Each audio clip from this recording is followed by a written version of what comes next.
اب مناظرے کے آخر میں محترم بشیر سریبی صاحب کی باری ہے کہ وہ مناظرے کو اپنے دلائل کو سمرائز کریں. میں دعوت دیتا ہوں کہ وہ تشریف لائیں اور اپنا مقدمہ سمرائز کریں. شکریہ. بہت شکریہ. سب کو سلام. کوئی لمبی چوڑی بحث نہیں، کوئی گفتگو نہیں، اور زیادہ مجھے اپنا خلاصہ بیان کرنا ہے جو میں مانتا ہوں، جو میں سمجھتا ہوں کہ درست ہے. اور میں فلسفے کی روح سے نہیں مانتا. فلسفے کو میں نے پڑھا ضرور ہے، میرے پاس ڈگری ضرور ہے اس میں، لیکن میں خدا کی ذات کے متعلق جب بھی بات کروں گا، اس کی وحدانیت کے متعلق جب بھی بات کروں گا، تو میرا ماخذ بائبل ہوگی، جوئش لٹریچر ہوگا، مقدس کتابیں ہوں گی، مقدس صحائف ہوں گے، صحائف مقدسہ ہوں گے. وجہ اس کی یہ کہ جس زمانے میں نیو ٹیسٹامنٹ لکھا گیا اور مسیحیوں نے ان اصطلاحات کو غلط سمجھا جو استعمال کی گئی، وہ یونانی فلسفے کے زیر اثر استعمال کی گئی تھی. اس لیے جب ان کو آج سمجھا جاتا ہے تو ڈیفینیٹلی ان کا روٹ یونانی زبان میں ہے، یونانی فلسفیوں نے وہ استعمال کی تھی. اس لیے اکثریت مسیحیوں کی وہ مجبور ہے کہ ان کو یونانی فلسفے کے مطابق سمجھیں اور ان کو ایکسپلین کریں. لیکن میرے ساتھ یہ مسئلہ نہیں ہے. میرے ساتھ اس لیے یہ مسئلہ نہیں ہے کیونکہ میں اس بائبل کو مانتا ہوں جو یسوع کی بھی بائبل تھی. جس بائبل کو یسوع مانتا تھا، یسوع مسیح نے نیا نامہ نہیں پڑھا ہوا تھا. یسوع مسیح کے پاس عبرانی صحائف موجود تھے، وہ انہی کو پڑھ کر آگے بیان کر رہے تھے. جو تعلیم یسوع مسیح دیتے تھے وہ پرانا عہد نامہ تھا ہمارا، اس لیے میں اسی کو بنیاد بناتا ہوں. جب میں بات کروں گا خدا کی ذات پر تو میرا خدا واحد ہے، اور میں جس خدائے واحد کی بات کروں گا اس کا وجود، اس کے متعلق جو باتیں میں لوں گا وہ بائبل میں پڑھی ہوئی ہیں، بائبل میں موجود ہیں. اگر میں خدائے واحد کو یونانی فلسفے سے ثابت کروں، اس کے اندر بھلے کثرت کو ثابت کروں یا تثلیث کو ثابت کروں یا اقانیم کو ثابت کروں، تو مجھے لامحالہ مدد لینی پڑے گی یونانی فلسفے سے. ان کی یونانی فلسفیوں کی تحریریں ہمارے لیے کوئی الہامی حیثیت نہیں رکھتی، اور نہ ہی فلسفیوں کے ہاں کبھی کسی واحد خدا کا تصور مشترکہ طور پہ، متفقہ طور پہ رہا ہے. چند فلسفی گزرے ہیں جنہوں نے توحید خالص کا تصور دیا ہے، لیکن چونکہ وہ ملہم نہیں تھے اس لیے وہ واضح نہیں ہے ان کا تصور. لیکن یہ بڑی بات ہے کہ انہوں نے کوشش تو کی کہ ہر خدا ایک ہی ہو سکتا ہے. انہوں نے فکری طور پر یہ کوشش کی، لیکن چونکہ ان کا تصور واضح نہیں ہے اس لیے میں ان کی کتابوں سے حوالے بھی نہیں دینا چاہتا. میں آپ کو سیدھا ان نبیوں کے پاس لے کے جاتا ہوں جن سے خدا نے براہ راست بگولے میں سے کلام کیا ہے. تو کیا یہ آسان نہیں ہے؟ یہ آسان ہے ہمارے لیے. پیدائش کی کتاب کی پہلی آیت ہمیں بتاتی ہے کہ ابتدا میں خدا تھا. ابتدا میں خدا نے زمین اور آسمان کو پیدا کیا. یہ آیت ہمیں بتا رہی ہے کہ ابتدا میں خدا تھا، اور خدا جو ہے یہ دنیا نہیں تھی. خدا زمین اور آسمان نہیں تھا، نہ ہی زمین اور آسمان کو ہم خدا کہہ سکتے ہیں.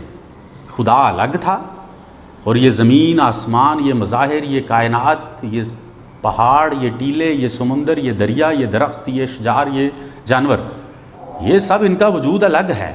اور یہی بات آگسٹن اپنی کتاب میں کہتا ہے کہ خدا کائنات نہیں ہے، اور نہ کائنات خدا ہے، اور نہ ہی ایسا ہے کہ کائنات کے اندر جس طرح جسم کے اندر روح ہوتی ہے، خدا کائنات کے اندر اس طرح سے سرائیت کیے ہوئے ہے. وہ کہتا ہے کہ خدا ایسا بھی نہیں ہے. بس خدا اور دنیا دو الگ چیزیں ہیں، یہ میں مانتا ہوں. خروج کی کتاب 34ویں باب کی 14ویں آیت ہمیں بتاتی ہے کہ تو کسی غیر معبود کی پرستش نہ کرنا. پہلے یہ حکم دیا کہ سن اے اسرائیل، خداوند ہمارا خدا ایک ہی خدا ہے. پھر یہ حکم دیا کہ تو کسی غیر معبود کی پرستش نہ کرنا. اب غیر کیا ہو سکتا ہے؟ غیر ہر وہ شخص غیر ہے جو خدا کے اندر نہیں ہے. اسی لیے شبیہوں سے منع کیا گیا. جب شبیہوں سے منع کر دیا تو گویا کہ ہر طرح کی شکل و صورت خدا کے لیے غیر ہوئی نا. آٹومیٹکلی اس کا انڈرسٹوڈ مطلب بنتا ہے کہ ایسی چیز جس کو تصور میں لایا جا سکتا ہو وہ خدا کے لیے غیر ہوگی. اب یہ جو آیت میں نے آپ کے سامنے رکھی ہے، خروج 34ویں باب کی 14ویں آیت، اس کا مطلب سیدھا سیدھا یہ ہے کہ یہ صرف توحید نہیں ہے، بلکہ خدا نے اپنی ذات کی طرف واضح طور پر اشارہ کیا ہے کہ میرے علاوہ تو کسی غیر معبود کی پرستش نہ کرنا۔ ممکن ہے کہ کوئی قوم واحد خدا کی پرستش کرتی ہو، دعویٰ کرتی ہو کہ ہم ایک خدا کو مانتے ہیں، لیکن اگر وہ اس خالق خدا کو نہیں مانتے جو واقعتاً خدا ہے، تو پھر اس کی توحید بھی خالص نہیں ہے۔ میرے تسلیسی دوست یہ دعویٰ تو کرتے ہیں کہ ہم واحد خدا کو مانتے ہیں، لیکن ہم اس واحد کو اس طریقے سے مانتے ہیں کہ اس میں 3 اقانیم کی کثرت ہے، امتیاز ہے۔ تو یہ کیا ہوا؟ سیدھا سیدھا اس واحد کے اگینسٹ ایک غیر واحد آ گیا ہے۔ یہ واحد اسی وقت ہم اس واحد کو وہ واحد مان سکتے ہیں جس کے متعلق یہودی بھی مطمئن ہو، انبیاء نے کوئی اشارے کیے ہوں۔ جیسا میں نے یہ اس بات میں روک لیا بھائی کو کہ پیدائش کی کتاب کا جو ہم ہے یہ ایکچول ان کی کنفیوژن ہے، اور میں اس پر زیادہ بات نہیں کرنا چاہتا تھا، نہ میں نے کی ہے اس پہ زیادہ بات، کیونکہ یہ غیر معبود کی طرف اشارہ جاتا ہے جب ہم یہ کہتے ہیں کہ اس میں کثرت ہے۔ پھر میرا خلاصہ سیدھا سیدھا کلمہ شما کی طرف ہے، سنا اسرائیل، استثناء 4-6، سنا اسرائیل خداوند ہمارا خدا ایک ہی خدا۔ اخاد لفظ استعمال ہوا ہے۔ بعض ہمارے اہلیان تثلیث دوست یہ کہتے ہیں کہ لفظ اخاد میں کثرت پائی جاتی ہے، اخاد میں کثرت نہیں پائی جاتی، احد میں کثرت پائی جاتی ہے۔ احد گنتی میں آتا ہے، اخاد گنتی میں نہیں آتا۔ جب ہم یہ کہتے ہیں کہ 1 2 3 4 10 تک گنتی کرتے ہیں تو یہ گنتی ہے۔ جب میں کہوں گا پہلا تو یہ بھی ایک گنتی میں آ جائے گا، لیکن اگر میں کہوں کہ اکیلا، نرا، تو یہ گنتی میں نہیں آئے گا، کیونکہ اس کے جیسا کوئی اور موجود ہی نہیں ہے، اور خدا نے یہی دعویٰ کیا ہے۔ یہ جو یہاں اخاد کا لفظ استعمال ہوا ہے عبرانی، اس کا مطلب ہے نرا، وہی، اکیلا، ماسوا، ان معنوں میں استعمال ہوا ہے۔ تو لہٰذا میرا عقیدہ جو ہے وہ یہی ہے، خدا واحد ہے، اس میں کسی طرح کی بھی کثرت نہیں ہے، کیونکہ اس کی ذات کو انسان پہنچ نہیں سکتا، اور جب اس کی ذات کو پہنچ نہیں سکتا تو ہم اس کی ذات میں کسی طرح کی کوئی تقسیم، کوئی امتیاز طے نہیں کر سکتے، اس کا تصور تک نہیں کر سکتے۔ جتنے عقائد خدا کی ذات سے متعلق ہمارے سامنے نظر آتے ہیں وہ اس کے اس مکاشفہ سے میل نہیں کھاتے جو مکاشفہ نبیوں کے ذریعہ سے ظاہر ہوا ہے۔ بہت شکریہ۔ بہت شکریہ جی۔ مناظرہ اپنے اختتامی مراحل تک پہنچ گیا۔ اب سامعین، اب وقت آ گیا ہے کہ سامعین مناظرین سے سوال کریں گے۔ چونکہ حاضرین کی تعداد زیادہ نہیں ہے تو اس لیے جو بھی دوست چاہے وہ سوال کرے، لیکن درخواست یہ ہے کہ وہ اپنے سوال کو مختصر رکھے۔ وضاحتی تقریر ادھر کرنے کی جو ہے نا وہ اجازت نہیں ہے، سوال کو سوال ہونا چاہیے۔ براہ کرم وہ مناظر کو سمجھانے نہ تشریف لائے، سوال کرنے تشریف لائے۔ بہت شکریہ۔ السلام علیکم۔ ساجد اسد اللہ میرا نام ہے اور مطالعہ مذاہب کا طالب علم ہوں جی۔ اور اگر آپ نے کہا کہ مختصر سے صرف اتنی بات میں عرض کروں گا کہ محترم پرویز صاحب سے عرصے سے یعنی واقفیت بھی ہے، اور محترم پرویز صاحب سے اس موضوع بہت دفعہ یہ باتیں ہوتی بھی رہتی تھیں، اور جو منتظمین ہیں سب سے پہلے تو میں ان کا شکریہ بھی ادا کروں گا، اور وہ قابل تحسین ہے کہ انہوں نے ایک اچھی علمی روایت کو قائم کی ہے، یہ مکالمہ کی، تو یہ صحت مند روایت کو ضرور آگے ہم جو ہے نا وہ ضرور جو اس کو آگے بڑھانا چاہیے۔ اس کے لیے منتظمین جتنے جو لوگ ہیں یہ واقعتاً قابل تعریف ہے ان کی بات۔ اور محترم پرویز صاحب بھی، محترم بشیر جان صاحب کا آج مجھے پہلی دفعہ موقع ملا بالمشافہ ان کی گفتگو سننے کا۔ پرویز صاحب سے تو چونکہ پہلے سے تعلق ہے اور کافی جو ہے ان سے باتیں سنتے رہیں، اور میں اس لیے وہ پرانے تعلق کی بنا پر محترم پرویز صاحب آپ سے عرض کروں گا کہ جو میں ذہن میں توقع لے کر آیا تھا نا